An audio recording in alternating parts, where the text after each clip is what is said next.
Ka-never ka naging bagay mo. Actually, hindi mo naman talaga siya deserve eh. Oh, tama na yan. Hindi tayo matatapos sa makeup.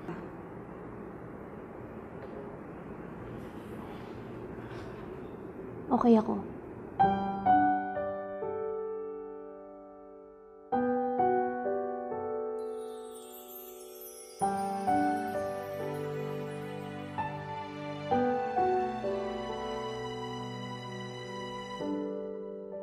Naglalagay ng kolorete sa aking mukha para di nila malaman ang tunay na naganap